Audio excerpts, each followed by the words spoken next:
गांव में शेरू नाम का आदमी अपनी पत्नी के साथ रहता था। उनके घर में टॉयलेट नहीं था, इस वजह से अक्सर रेशमा शेरू से लड़ा करती थी, लेकिन शेरू उसकी बातों को नजरअंदाज कर देता था। पर एक दिन उन दोनों के बीच में तू तू मैं कुछ ज्यादा ही बढ़ जाती है और शेरू डंडे से रेशमा के सिर पर वार कर देता है और रेशमा वही दम तोड़ देती है। अरे ये क्या हो गया? ये मैंने क्या कर दिया? हे भगवान, अब क्या करूं? अगर किसी को पता चल गया तो मुझे इसके खून के जुल्म में पूरी जिंदगी जेल में सड़ना पड़ेगा। क्या करूं? क्या करूं? एक काम करता हूँ, इसे घर के पीछे आंगन में गाड़ देता हूँ, किसी को कानो कान खबर नहीं होगी। फिर इतना सोचकर शेरू रेशमा की लाश को घर के पीछे गाड़ देता है।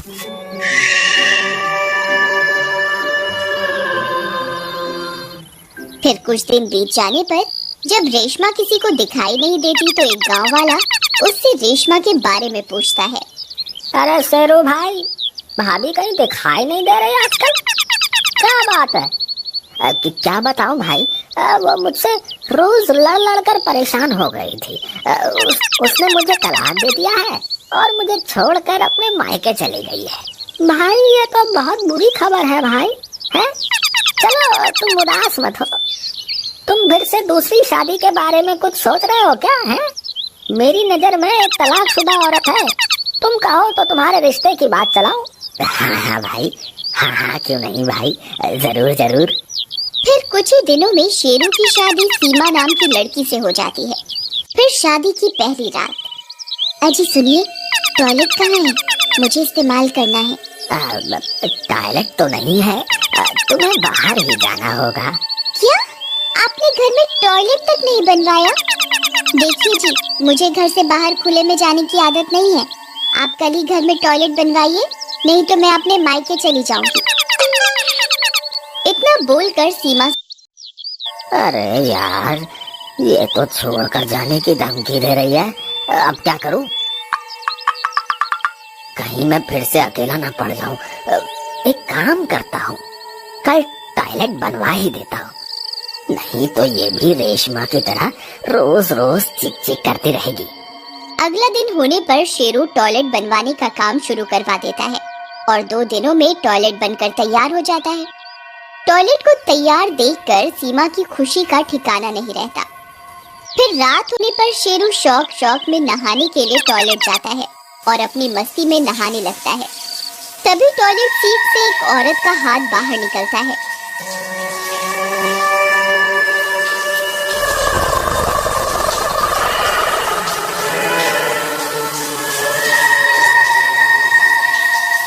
शेरू इस बात से अनजान होता है और वह हाथ शेरू की ओर बढ़ता है।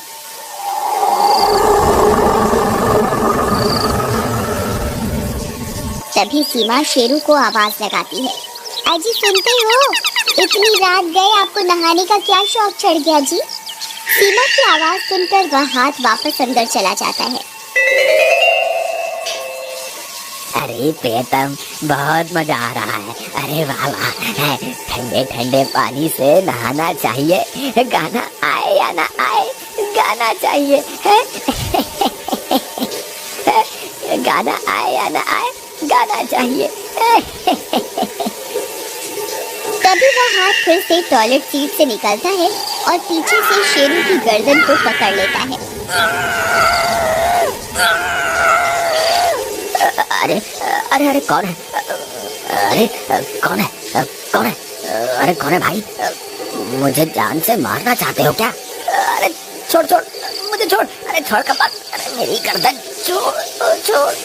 फिर किसी तरह शेरू उस हाथ से अपनी गर्दन छुड़वा कर पीछे हट जाता है। उस कटे हुए हाथ को देखकर उसकी हालत खराब हो जाती है। उस कटे हुए हाथ में लाल रंग की चूड़ियों को देखकर शेरू समझ जाता है कि ये कोई और नहीं, रेशमा ही है। अरे मर गया रे, ये कैसे हो सकता है? ये कमबख्त वापस कैसे आ गई?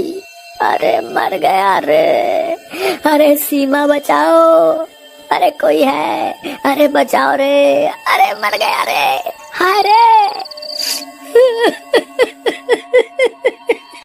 तभी वह कटा हाथ फिर से शेरू पर हमला कर देता है और इस बार उसकी गर्दन पकड़कर उसे टॉयलेट सीट के अंदर घसीट कर ले जाता है। अरे ये मैं कहाँ फंस गया, हे भगवान मेरी रक्षा करो, अरे मर गया रे, अरे गांव वालों मुझे बचा लो, ये हाथ मुझे जमीन के अंदर लेकर जा रहा है। फिर शेरू के चिल्लाने की आवाज सुनकर सीमा वहाँ आती है। अजी क्या हुआ, आप ठीक तो है ना? अजी सुनिए, जवाब दीजिए ना, आप ठीक तो है ना जी? सीमा के बहुत देर तक पुकारने के बाद भी टॉयलेट के अंदर से कोई जवाब नहीं आता। फिर वह टॉयलेट के अंदर जाने की कोशिश करती है, लेकिन टॉयलेट का दरवाजा अंदर से बंद होता है। अब क्या करूं, ये तो अंदर से बंद है, मुझे मदद लानी होगी। फिर भागकर वह पड़ोस के घर में जाती है। श्याम भैया कहाँ हैं आप? जल्दी बाहर आइए। क्या हुआ सीमा बहन? फिर सीमा श्याम को पूरी बात बताती है और फिर श्याम कुछ गांव वालों को अपने साथ लेकर शेरू के घर पहुंच जाता है। शेरू भाई आप ठीक तो हैं? दरवाजा खोलिए। शेरू भैया क्या आप मुझे सुन सकते हैं? सभी गांव वाले बहुत देर तक शेरू को पुकारते हैं, लेकिन अंदर से कोई आवाज नहीं आती। श्याम भाई मुझे लगता है हमें ये दरवाजा तोड़ना पड़ेगा, कहीं देर न हो जाए। फिर सभी गांव वाले मिलकर टॉयलेट का दरवाजा तोड़ना शुरू करते हैं और कुछ ही देर में टॉयलेट का दरवाजा टूट जाता है और वे लोग अंदर घुस जाते हैं, लेकिन उन्हें वहाँ शेरू का कोई नामो निशान नहीं मिलता।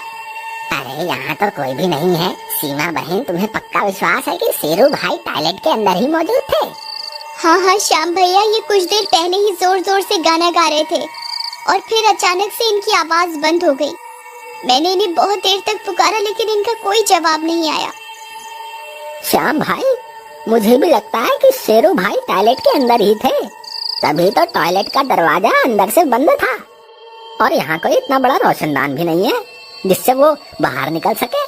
तो फिर आखिरकार शेरू भाई गए तो गए कहाँ? तभी उनकी नजर टॉयलेट सीट पर पड़ी टूटी हुई चूड़ियों पर जाती है।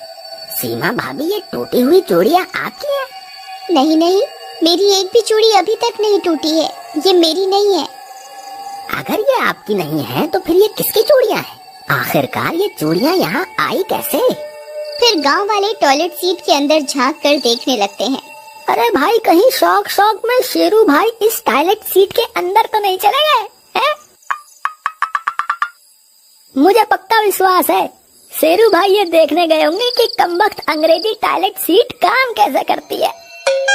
फिर कुछ देर इधर उधर देखने पर उनके हाथ कुछ नहीं लगता, तो सब लोग हैरान परेशान होकर वहाँ से चले जाते हैं और फिर 2 दिनों के बाद टॉयलेट से बहुत तेज बदबू आने लगती है। इस वजह से सभी गांव वाले फिर से टॉयलेट के पास इकट्ठा हो जाते हैं और फैसला करते हैं कि टॉयलेट को तोड़कर यहाँ खुदाई की जाए, और इतना सोचकर वे लोग खुदाई करना शुरू कर देते हैं।